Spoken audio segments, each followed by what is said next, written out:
मग्नानंद में है बोलजी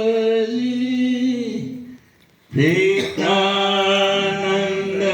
जे दयाल मुझे पतित पर मेरा करो काटो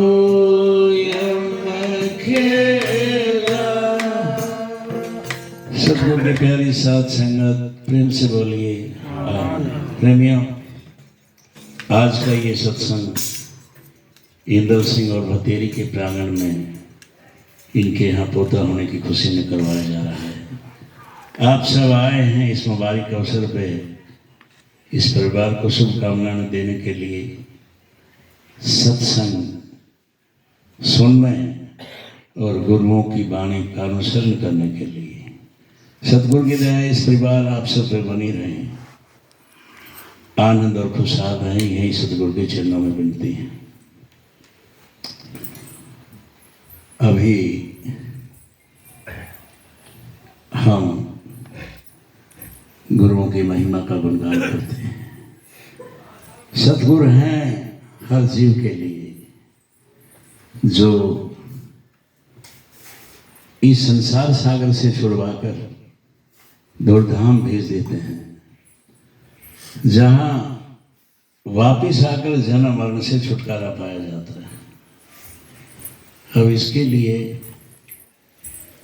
हमें सतगुरु की शरण में रहना होगा, उनके हुक्म में रहना होगा। और सतगुरु का हुक्म यही है कि उस हम मालिक की बंदगी करें जिसने ये मनुष्य का चोला दिया। जीव 84 लाख योनियां भुगतने के बाद इस मनुष्य देह को प्राप्त करता है, और इसी जीवन में ही जीव अपने जीव का भला करवा सकता है, और कोई रास्ता नहीं। सतगुरु की शरण में रह के, उनकी दया में रह के। महापुरुषों ने कहा है,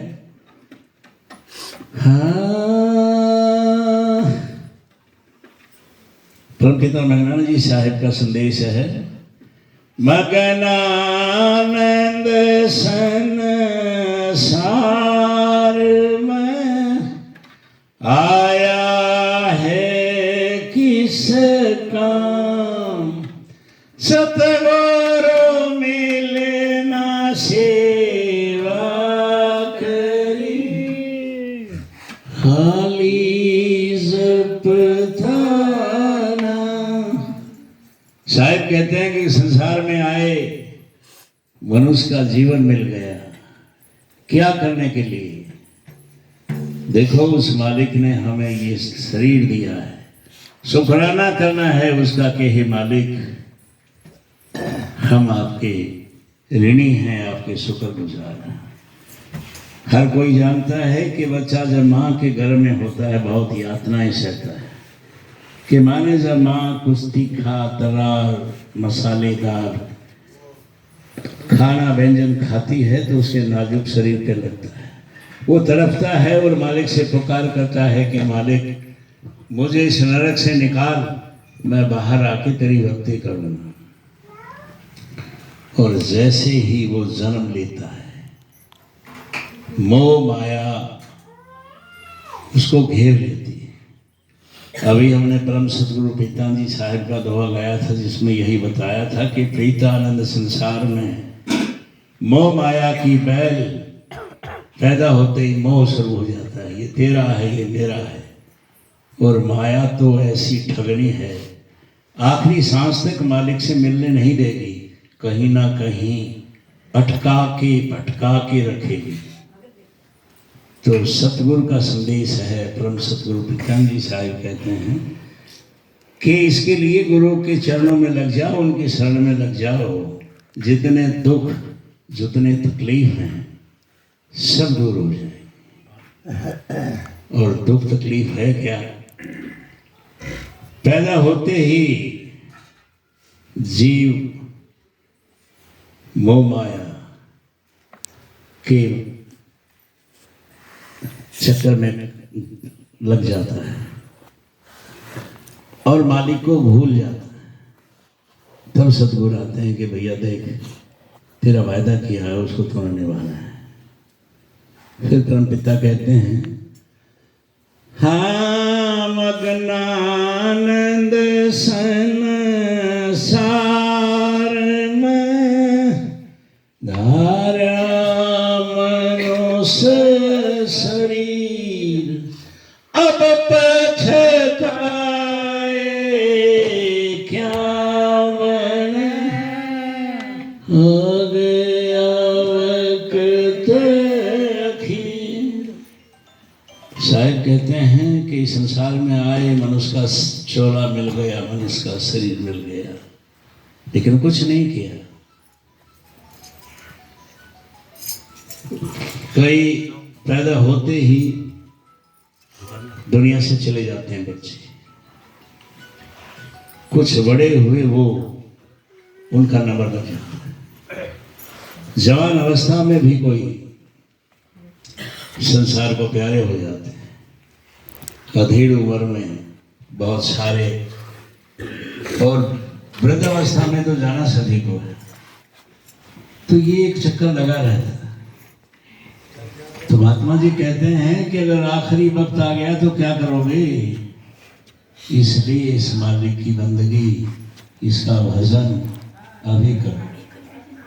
हर सत्संगी के लिए जरूरी है कि वो ब्रह्म मुहूर्त के समय उठे, और वो समय है 3:30-4 बजे। इसमें उठकर मालिक का भजन करें, क्योंकि वेद शास्त्र गण संत मत इस बात की गवाह है कि ब्रह्म मुहूर्त के समय वरुण के दरवाजे खुले रहते हैं। घर में भी बच्चे वृद्ध सब सोए रहते हैं, यहाँ तक कि पशु पक्षी भी नींद में होते हैं। तो एक बेहतरीन समय है उस मालिक का भजन करने का। और फिर दोपहर के समय जहाँ भी आपको सत्संग मिले वहाँ जाए, सत्संग को सुने, और जो संतों ने कहा है उसका विचार करें कि क्या कह के गए, क्या हमने करना। कुछ भी नहीं है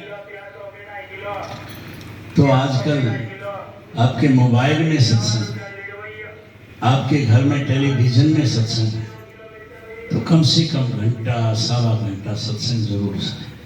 और सुन के ये नहीं कि एक कान से सुना और दूसरे से निकाल दिया, उसका अनुसरण। एक सेठ सत्संग में जाता था, बहुत खुश था, अच्छी दुकानदारी थी, जवान बेटा था, देखता था कि मेरे बाबू तो सत्संग में जाते हैं, मुझे भी कभी समय मिलेगा। एक दिन कहने लगा, पिताजी आज मैं चला जाऊं सत्संग में। कहता नहीं, अभी तुम जवान हो, अभी क्या करना है, ये तो बुढ़े लोगों का काम है। अब उसको ये नहीं पता, ये सभी का काम है। बचपन से लेके बुढ़ापे तक किसी वक्त भी मालिक का भजन करो, क्या दिक्कत। कल एक बार उसने मना लिया, गया तो महाराज का प्रवचन चल रहा था कि किसी जीव को सताना नहीं।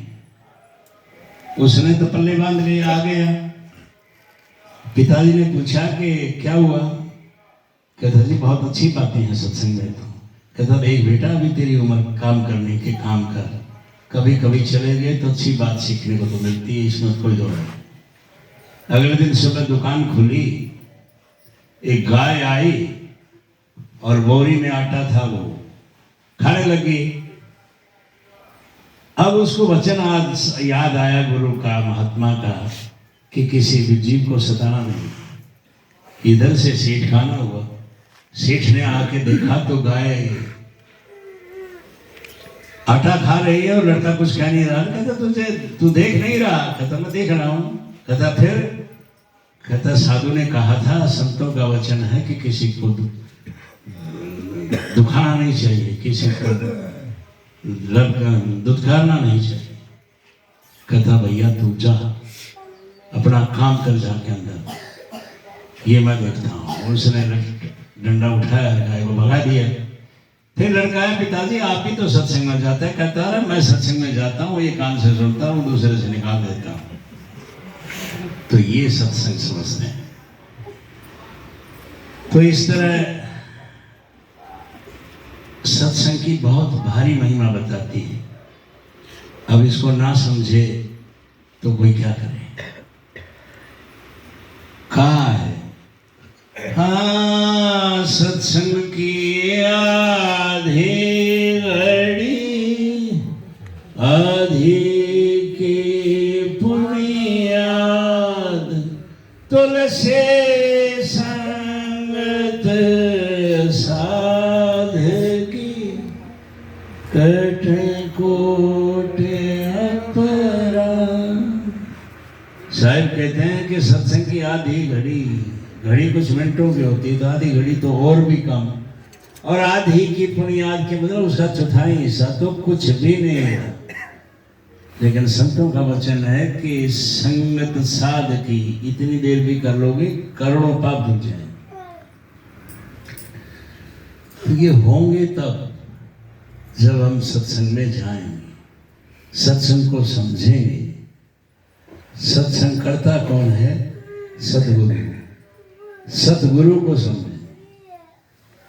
अब कबीर साहब ने कहा है, हाँ कबीरा वो नर अंध है, गुरु को कहते और हरि के रूठे ठोर है, गुरु के रूठे नहीं ठोर।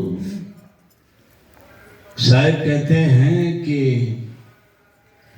वो लोग तो अंधे के बराबर हैं जो गुरु को कहते हैं ये तो कुछ नहीं और है।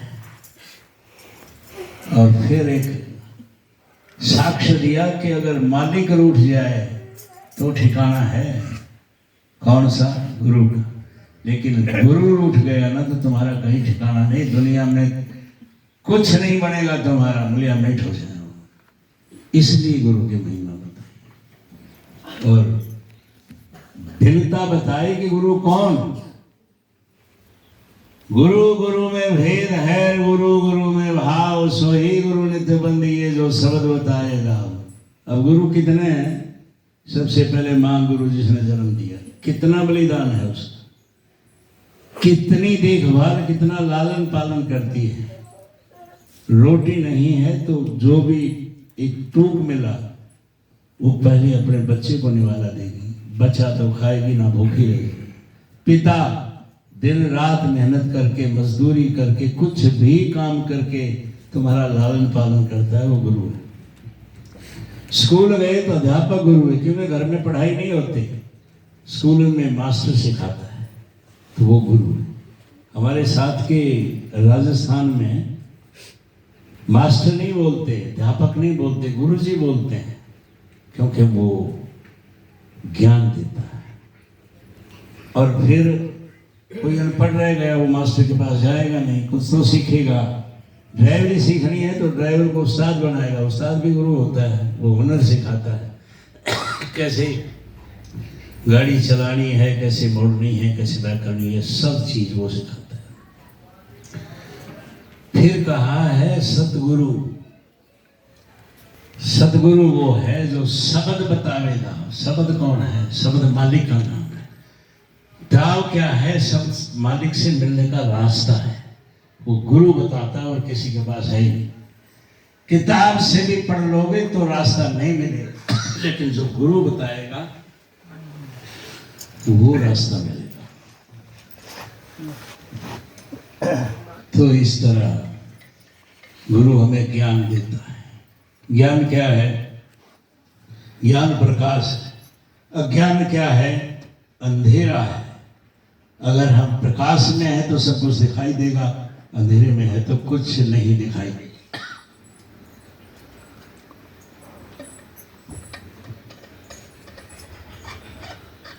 तो हम जाते ही इसलिए हैं सत्संग में कि हमारे को कुछ मिलता है। एक सेठ था, बहुत दौलत थी,